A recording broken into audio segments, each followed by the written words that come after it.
Ay, magandang gabi o mga boss, mga kamping, mga kabunyog. Ay, salamat sa dumadagdag na subscriber, no?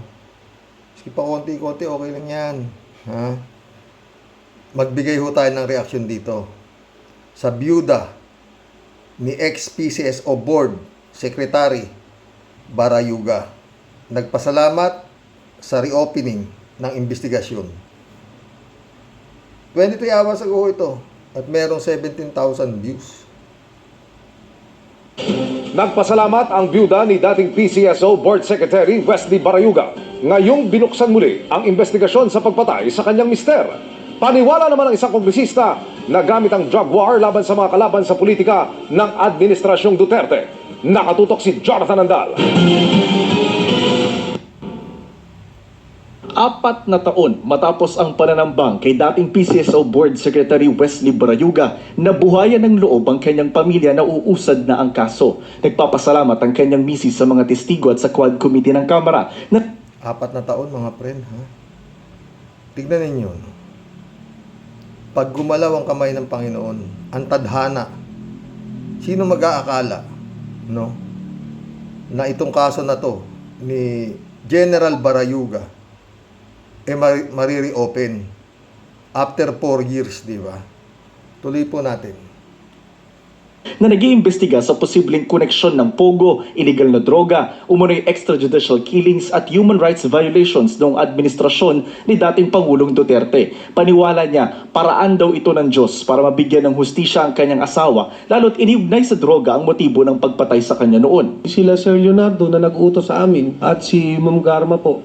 Sa pagharap ni Lieutenant Colonel Santi Mendoza, itinuro niya sina dating PCSO Chair Royina Garma at dating CIDG Davao Region Director at ngayon NAPOLCOM Commissioner Edilberto Leonardo na nasa likod ng utos. Putan, yung Leonardo nasa NAPOLCOM Commissioner pa pala hanggang ngayon.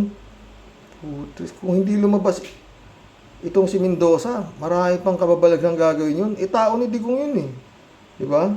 Tuloy. Para ipapatay si Barayuga. Ang bilin daw sa kanya ni Leonardo, kailangan sa mandaluyong mangyari ang pananambang dahil malapit si Garma sa nooy hepe ng pulisya roon, ang dating kaklasing si Colonel Hector Grijaldo. Pero ang problema raw, walang pattern sa mga kilos ni Barayuga dahil nagko-commute lang ito papunta sa opisina. Ang naging solusyon rito, binigyan umano ni Garma ng sariling service vehicle si Barayuga. Sinabi rin ni Colonel Leonardo na hindi kami mahihirapan sa pagsasagawa ng operasyon dahil nag-issue na si Ma'am Garma ng isang service vehicle para gamitin ni Wesley Barayuga at binigay. Puta. Yung palang service vehicle na binigay ni Garma, magiging karon niya na. Alam niyo yung sasakyan ng ano? Yung sasakyan ng Ataul. Ha? Puta nga. Kakapangilabot po, di ba mga kamping, mga kabunyog? Demonyo, no? Tuloy. Bigay sa akin ang description at plate number ng sasakyan. Sinabi niya na maaari na naming tirahin si Wesley Barayuga pagkatapos niyang lumabas sa gusali. Ang mga aligasyong yan, mariing itinanggi ni Garma at Leonardo. Hindi ko po alam yung sinasabi po niya. Hindi ko po gagawin yun. Sinusubukan pa naming makuha ang panig. Alangan namang sa aminin ninyong ginawa niyo yon. Ang liwa-liwanag. Ano, abnormal ba yung... Colonel Mendoza rin yata ito eh. May ranggo rin. At hanggang ngayon nasa serbisyo.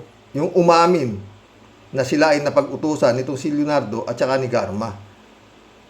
Tuloy.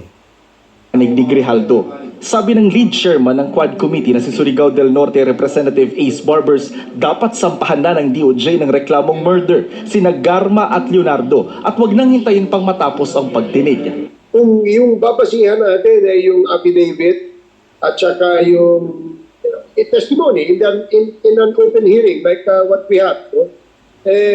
I think to my mind and in my opinion, the probable cause has already been established. No? But of course, it is the DOJ, the prosecutors that will determine. Tama yung opinion mo, Representative Barbers, na talagang naka-establish na yung probable cause. Dahil ang umamin na nga yung mismong napag-utusan sa ginawang pagpatay at itinuro na yung nagpapatay, yung nag-utos. Pero sabi niya, pero of course, the DOJ na naman tayo. Di ba? Kaya yan na naman. Marami yung problema DOJ, ha? Oh. Pero maliwanag ko, sa Quadcom, may probable cause na, ha? Para sa kanila, nasampahan ng kasong murder. Itong si Garma at saka itong si Leonardo. No? Tuloy natin. Si Batangas Representative Hervil Luistro naniniwalang ginamit ng Administrasyon Duterte ang war on drugs sa kanilang mga kalaban sa politika. Anya, may tinututulan daw noon si Barayuga sa peryahan ng bayan ng PCSO na suportado naman daw ni Garma. Mukhang nagamit yung EJK as political vendetta. Wala talaga sa listahan ng narco list si Wesley Barayuga. As a matter of fact, nilagay siya sa lista ng narco at the time na patay na si Wesley Barayuga. Sinusubukan pa namin kunin ang panig ng kampo ni Duterte. Para sa GMA Integrated News, Jonathan Andal. Ang puta. Bakit sinusubukan daw nilang kuhanin ng panig ni Duterte? Patawag nyo na, ah. Diyan nyo na tanungin sa ano, dapat patawag na ng Quadcom si Duterte regarding this matter. No?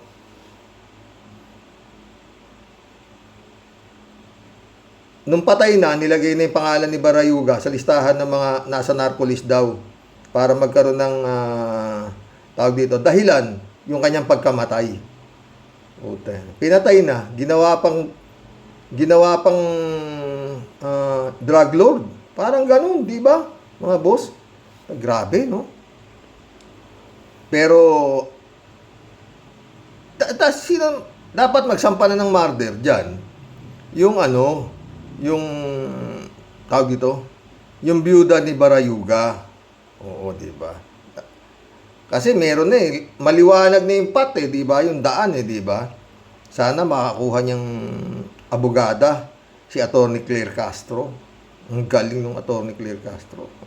Himay na himay yan, yung insidente na yan ng pagkamatay ni Barayuga. Himay na himay yan ni Attorney Claire Castro at napakaganda ng kanyang himay-himay niyang kay Barayuga. Matagal Oo. Matagal niya, inisa-isa niya talaga Oo. Ha? Mga friend. Eto, ako ang kuha ko rito, konsensya di ba? Sabi nung mga napag-utusang pumatay, na kumuha pa ng tagapatay, talagang conspiracy, di ba? Kasi nga, itong Barayuga na to, pucha, general Tsaka nauna yung Barayuga, kesa dito kay Garma. Kernel lang to Oo, nandoon na yung Barayuga sa PCSO. Saka pa lang dumating itong Garma. Dahil bata ni Digong, di ba? Bakit hindi si Barayuga dating nandoon, hindi yung si Barayuga ginawa niyang general manager ng PCSO? Bakit itong si Garma? At itong Garma, lahat halos ng kamag-anak niya, ginawa ni Garma, ginawa niyang yung PCSO, ginawa niya kumpanya niya na Kasi mga pinasok niya, puro mga kamag-anak niya, anak niya. Ginawa niya parang agent yung anak daw niya. Lahat. At napakababaw ng tinanong ni Fernandez, ano bang kwalifikasyon? Alam niyo naman kasi, sabi ng Garma, simple lang naman ang kwalifikasyon Yung pagkakatiwalaan ko Yun lang ang kwalifikasyon daw. Puta, grabe mga friend. Pero ako pakiramdam ko rito, mga friend. Baka itong nagpatira, no? Baka parang scholar to Natakot na rin sila Dahil marami silang alam Baka ipaligpit din sila. Baka tayo baka. Baka ipaligpit na rin sila para mamatay ng tuluyan. Kasi pag nawala na tong si Mendoza, tsaka yung isa, tapos na. Talagang totally malinis na yung pagkapatay kay Barayuga. Wala na sisingaw. Baka ganun, kagaya rin nung nangyari kay Escolar. Kung hindi sumuko si Escolar, wala, mahihirapan ho yung, kasi although na-picture si Escolyar, nakaano si Escolyar nakatakip siya nakatakip siyang ganyan kaya hindi mo pa rin kaya nga nung sumuko si Escolyar, di ba, nagdududa pa yung kapatid ni Ka-Percy, kasi baka ano to, Paul Guy, pinasusuko lang, parang ganun, parang pinaako lang para malihis kay Digong o malihis kay Bantag ang kasi si Ka-Percy totoo, dami kasing niyan sinasabi ko na nga, di ba? Yan si Bantag, kumbaga sa si Ka-Percy. Ano lang niya yan hipang-himagas. Ang talagang main dish niya si Digong. Oo. Yun ho yung na yun. Kaya duda pa rin si Roy Mabasa na si Escolyar talaga ang pumatay. Kasi yung height, ganito. Bigla, kasi all of a sudden, lumabas yung Escolyar at sumuko siya. Inaamin niya na siya ang pumatay. Di ba? Hindi pa nga nahuhuli yung mga kasama niya, yung mga lookout. Wala pa Si Escolyar pa lang. Ewan ko ano nangyari kay Escolyar. Wala na naman tayong balita kung nasaan na si Escolyar. Di ba? Wala na sa Hindi kagaya nung unang sumuko siya. Araw-araw, Escolyar. At ang rason nga ni Escolyar, kaya niya inamin na siya ang pumatay dahil natakot na siya sa buhay niya. Kasi nga, gusto na raw siyang idala sa safe house. Kinabahan siya. Bakit ako lang? Ikaw lang nakuha na ng CCTV.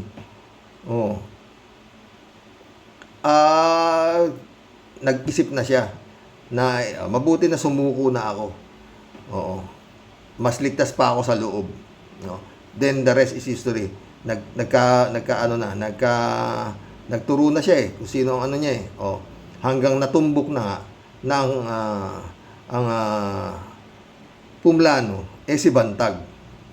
Ngayon naman si Bantag puro ang DOJ puro alam na namin kung nasaan at malapit na namin ganyan. Puro alam nila kung nasaan Pero hindi naman nila inuli. Di ba? Mga boss. Ewan. Gulo, no? Kaya DOJ na naman to ngayon. At yun nga, nagpapasalamat yung byuda, no? Malamang ganun yan. Etong Mendoza na to. Kinabahan na rin siya sa buhay niya. Pero until now yata, wala pa sa witness protection program to. Kasi, delikado buhay na ito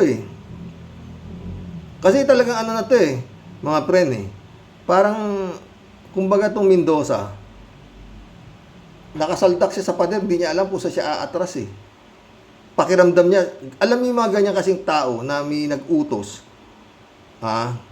parang parating, yung konting kaluskus lang nagagano niya kasi may kasalanan siya hindi niya alam kung yung nag-utos sa kanya, yun din ang tatapos sa kanya. Di ba? Yun yan. Kaya minabuti niya na lumabas, tanggal na siya, sinibak na siya sa pwesto. Maganda rin yung trabaho. Di ba?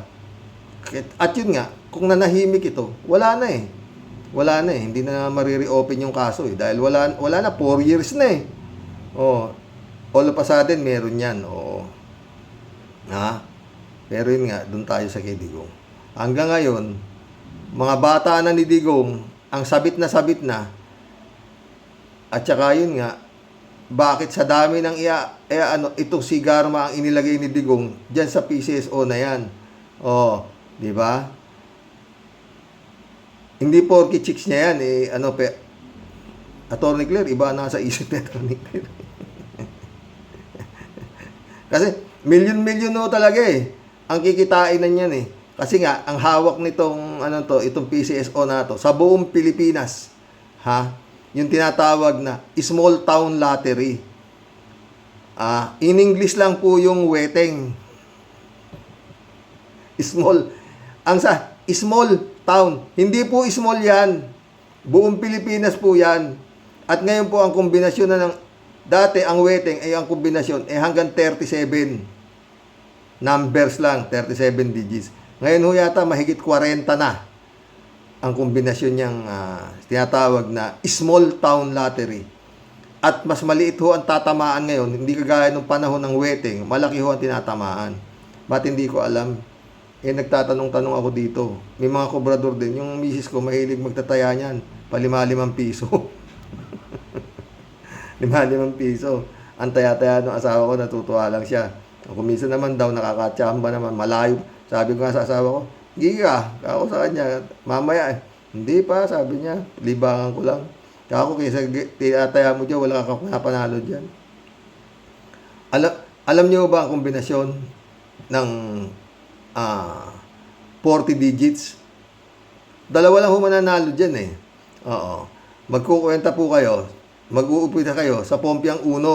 1-1 hanggang 1-40, susunod. Matatapos po kayo sa pagkwenta niyan. Oy, yung mga ng small town lottery, baka hindi nyo alam yan. Matatapos po kayo ng pagkwenta niyan. Pompiang 40. Magsisimula ko kayo sa 1-1. Ang tapos nyo, pag ganyan ngayon, ang tapos nyo, sa Pompiang 40.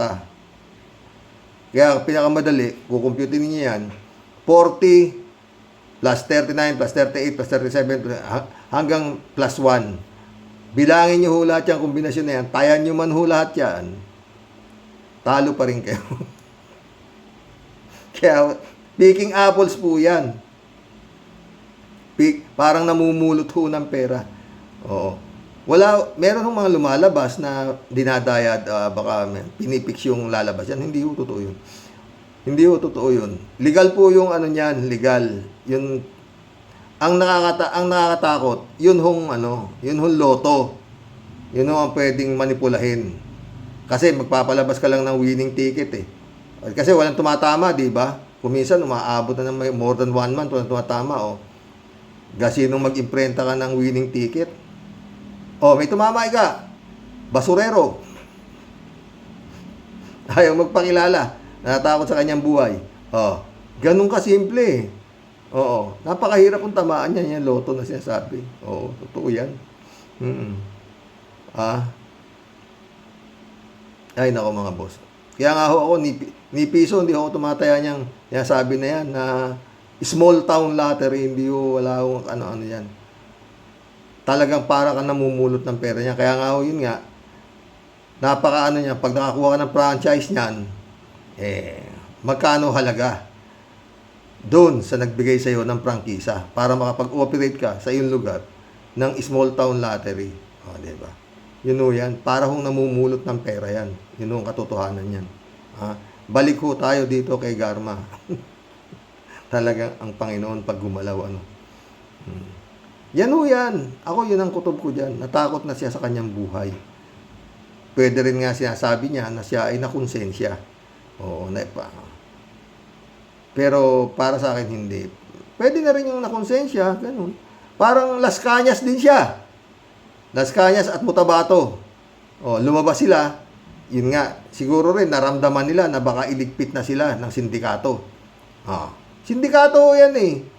At yun nga, gaya sabi ni Representative Luistro, si Jer, yung babae, na nagamit yung Duterte, yung drug war ni Duterte para mabigyan ng ng tawag dito ng justification yung pagkapatay ni Barayuga. Yun yan. Yun yan. Yan yung mismo. Yan na talaga yan. Oo. Mga friend. Pero grabe. Ang problema, hanggang ngayon,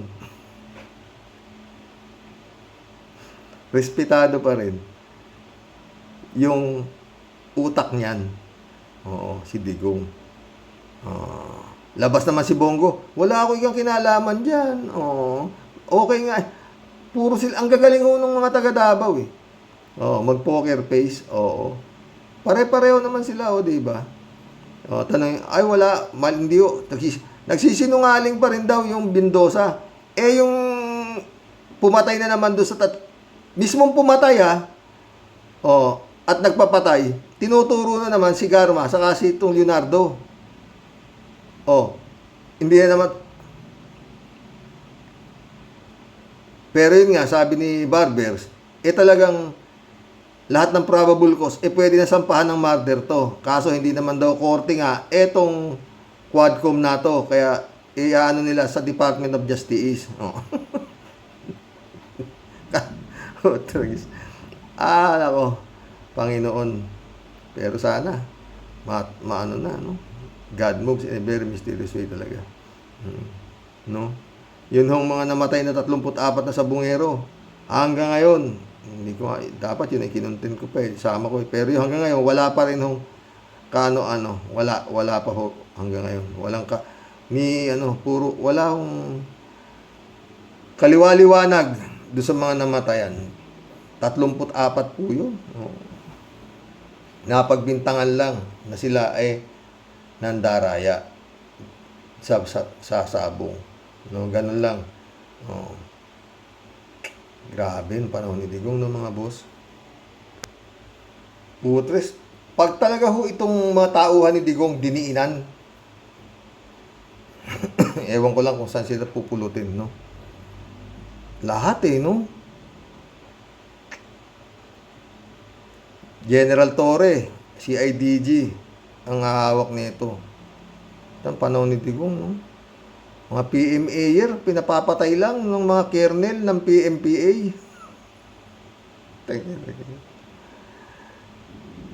Grabe. Talaga sindikato po di ba mga boss? Mafia nga ng Davao Mafia. Oo.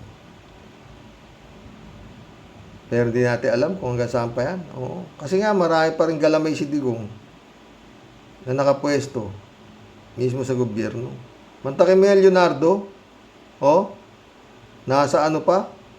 Mataas pa yung pwesto sa, kalimutan ko na yun kung anong pwesto, dali mawala sa utak ko Pero, papatayin ka, sasabihin lang, involved ka sa droga Kagaya yung tanawan si Halili, Mayor Halili, oo. Ola pa si Mayor Halili, di ba? Pag nahuli yung adik, meron siyang uulan yata, kumulog shame campaign pa sinasabitan pa ng tapos pinaparada sa plaza yung mga nahuhuling magnanakaw o adik o whatsoever, pusher, sinasabitan niya. Biglang eto si Digong, may pangalan ka rito sa narcolis, narco-politician.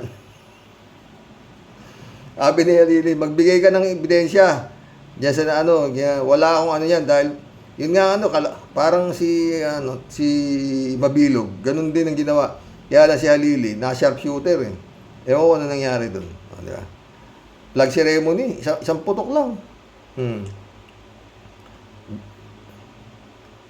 Ito namang si Barayoga, yun. Binigyan ng karo na service. Doon na pala ang huling bagong-bago yung service niya na ibinigay ni Garma. Yun na pala huling sakay niya sa sarili niyang service. Mag-collab na ho tayo mga boss. Pilger Vlogs, welcome to the club. Librado Ludovico, shout out. Blessed morning, karaoke, and to all supporters and followers watching from Edmonton, Alberta, Canada. God bless. Po, stay safe and healthy. House arrest, ulul. Sa dami ng kinaryo mo. Gago, diyan ka mabubulok sa regular na kulungan. Kalat ni Baya, shout out Mary Grace Santos, shout out. Magandang gabi po. Kung mapatunayan na wala naman malasakit, no to house arrest to Kibbs. Thank you and God bless po. God bless Mary Grace Santos. Librado Ludovico ulit Hoy Pacquiao, kibaliw. Kung ako sa'yo, kumanta ka na lang ng La Paloma, gago. Ngayon, ikuskus mo na lang yan sa iyo sa pader. Dised, shout out. Mga Karaoke Warriors, tulungan nating maluklok sa Kongreso si Atty. Enzo. Sinabi mo pa. Michelle Edwin, shout out my friend. Dapat, sabi niya. Simple lang mag-comment ito si Michelle 3J Siop shout out 3J Siop ka. Ay, ang mga Rocky Warriors, tiyak yan. Mga kabunyog din. Matalino si Atty. Enzo. Marunong sa batas. Professor, hindi mayabang. At makakatulong, makabangon ang bansa. Go, go, go, bunyog! Lahat ng mga kamag-anak ko sa Pinas, sasabihin ko, iboto ang Bunyog. O, siyempre, yung mga iba rin, marami rin naman nasa abroad eh. Bunyog tayo mga boss ha. Papagawa ako dito eh. Maski na isang streamer lang, talagay ko sa tapat ng bahay ko. Mamampanya rin ako sa iyo dito, Atty. Enzo, huwag ka mag-alala. Ha? Mary Grace Santos ulit oh. Sabi ni Gibbs, stop. Bakit di niya mapa-stop si General Torre sa pag-aresto sa kanya? Ngayon, siya tumagos sa dingding para tumakas. Salamat. Oh, yun dapat, di ba, Kimloy? Dapat mag-i-invisible ka, gunggong. Mary Grace Santos ulit oh. Pinapahaba lang ng mga abogado ni Pacquiao ang proseso. Puro motion sa Supreme Court para delayed pag-transfer sa regular na kulungan. Delaying tactics pa more, Torion et al. God bless, Carox. God bless, Mary Grace. Alberto Olayer, shout out ha. Karoke, pag si Kibuloy mailipat na sa city jail, sigurado ako araw-araw may sasabi si Kibuloy. Magsasabi si Kibuloy araw-araw, Lindol stop. Lindol stop. Biglang sumulpot si Vice Ganda. Mabuti nga sa'yo, Kibuloy. Bagay sa'yo ang city jail, Karoke. Di ba? Totoo yan. Vice Ganda, dalawin mo naman si Kibuloy.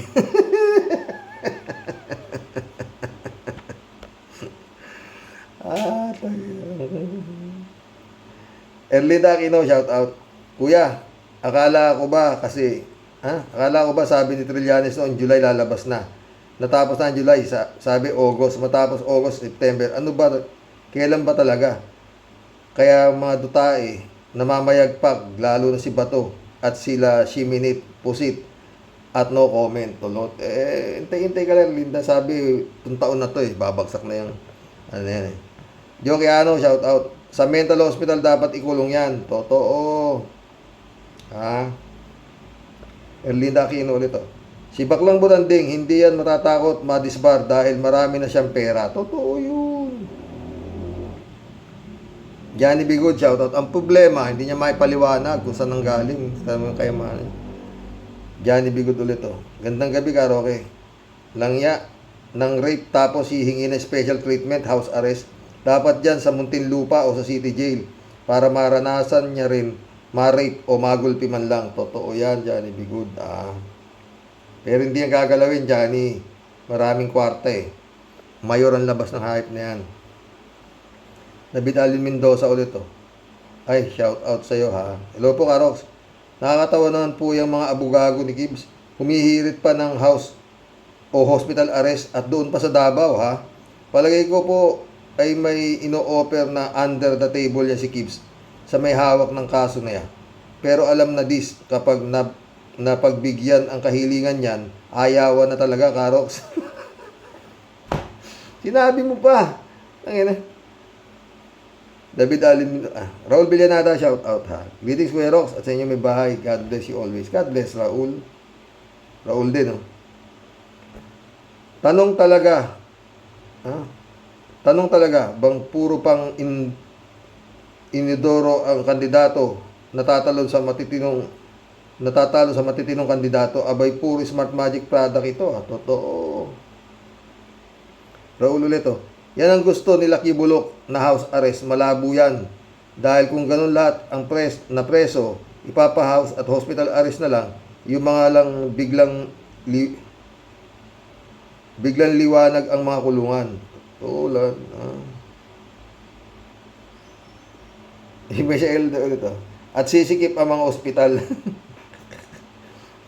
May sarili silang ospital, Michelle Raul ulit maganda talaga ibigay na lang sa US sila, Kibulok, para wag nang gumulo ang bansa. Totoo yan.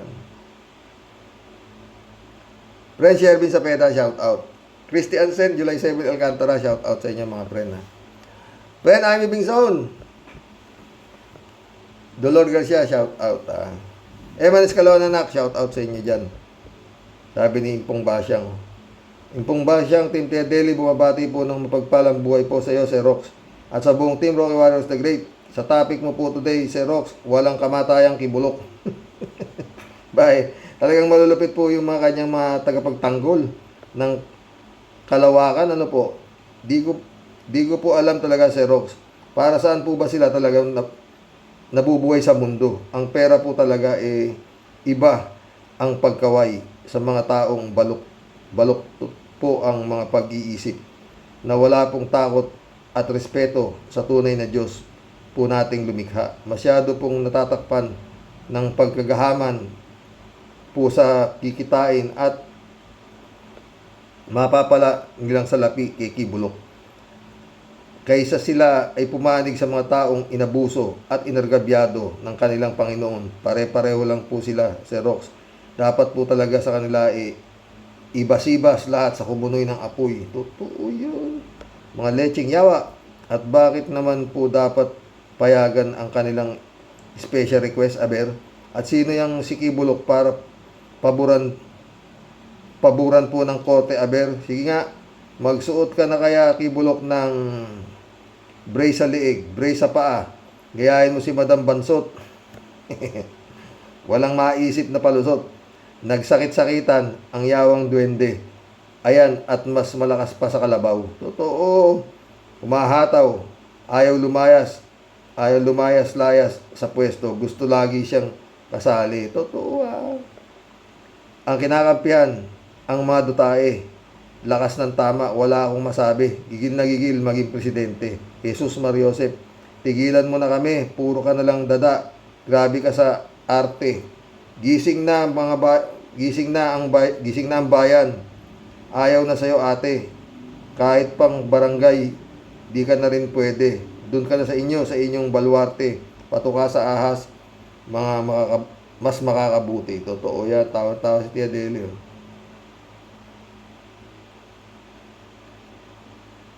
Shirley J. Sir, shout out Bagay lang yan sa mga yan, Karox.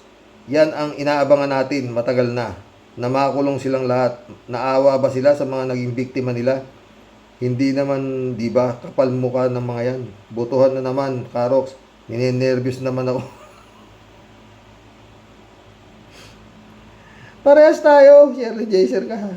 Baka manalo na naman ang mga salot ng lipunan. Dasal na lang ang pag-asa natin dyan, Shirley. Michelle Edwin ulit Sabi ni Kibbs, I own the world, pero nasa kulungan naman. Magtitiyaga na lang ako sa simpleng buhay at kayod ng kayod. Malaya naman ako. Totoo yan, Michelle. Totoo lang, Michelle Edwin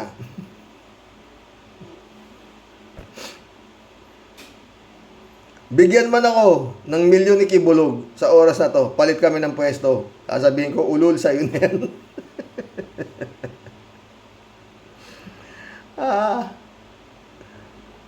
Ako, nag-aalok ko dito Sabi ko, gusto nyo magkaroon ng milyon? Paano, boss?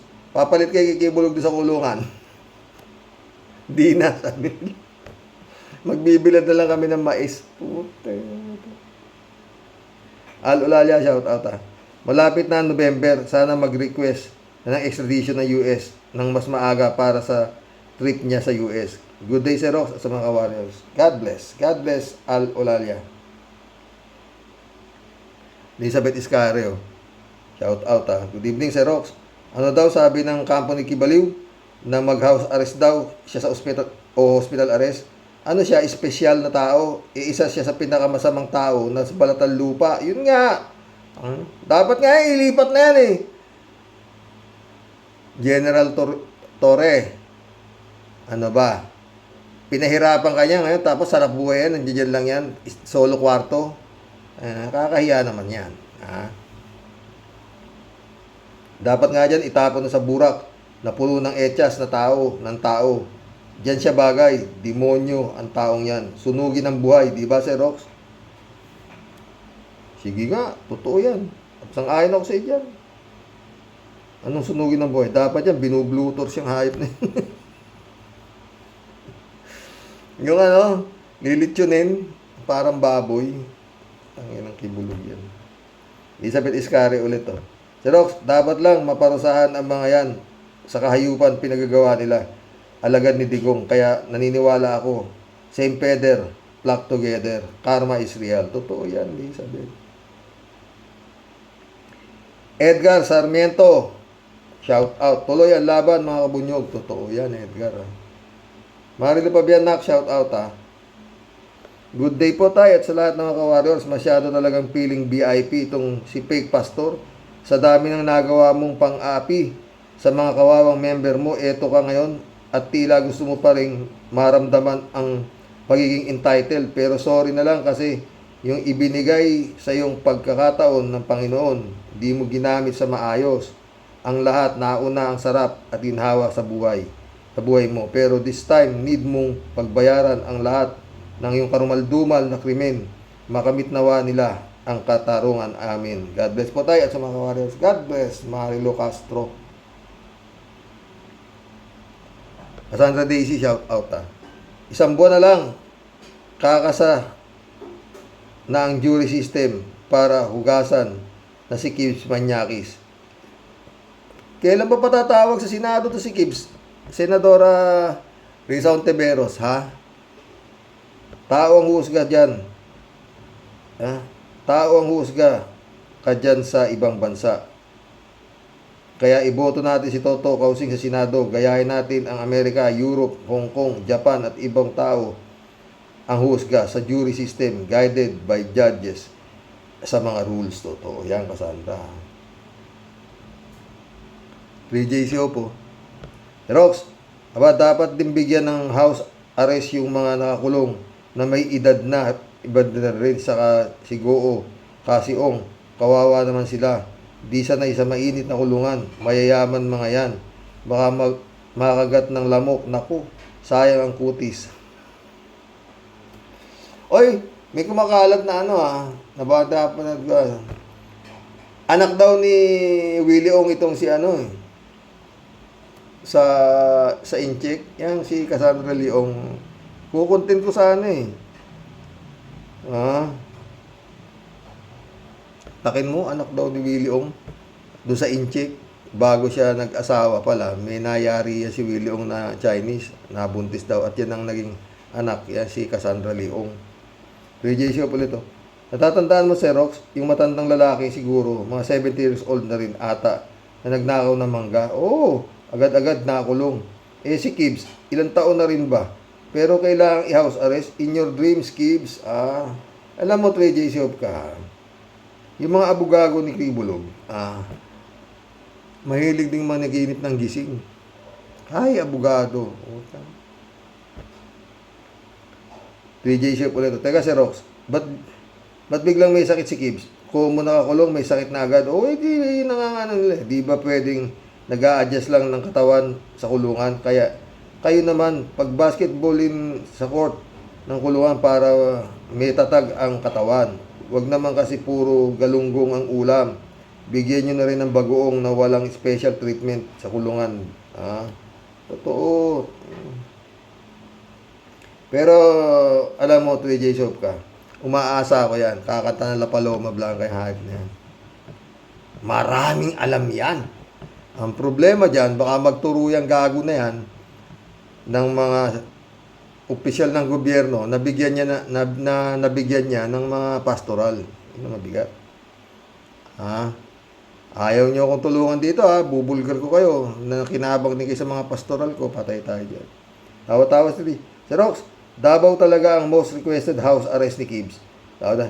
Ano sila, hilo? Bakit hindi na lang sabihin, pakawalan na si Kibs? Nahiya pa kayo. Yun nga, turon. Turon yun. Ba't di ba sabihin, dismissin na yung kaso? Gago mo talaga. 3J Shop ulit. Sige, payag ako, Xerox. Na-house arrest si Kibs dito sa Los Angeles Jail.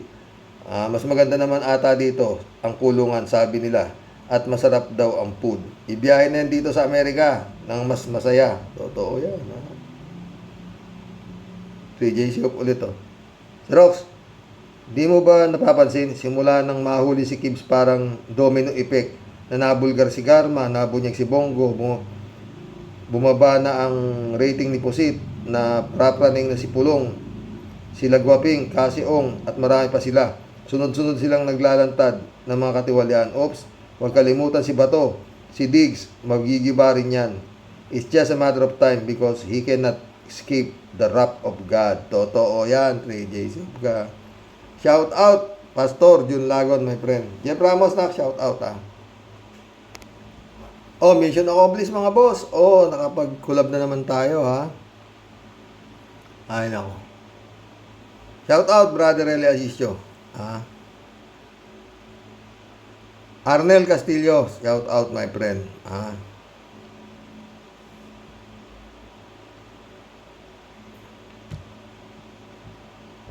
Arnel shout out. Jesse Tanyon, shout out Oy, mission accomplished mga boss. Hanggang bukas po muli. Mag-comment po kayo. Pero talagang maniniwala tayo, no? May Diyos. Kalahin mo, biglang all of a sudden, na konsensya, yung nautosang pumatay, sa halagang 300,000. Ang napunta sa kanya, 40, 60 doon sa isa, 200 doon sa bumaril. Putas. Napakaliwanag na niyan! Department of Justice, para masampahan ng murder, etong si Garma at kato si Leonardo. Di ba? Ang problema nga ni Atty. Claire Castro, hanggang kay Garma lang ba nanggaling ang utos? Yun ang tanong. Magandang gabi po mga boss. God bless. Good night.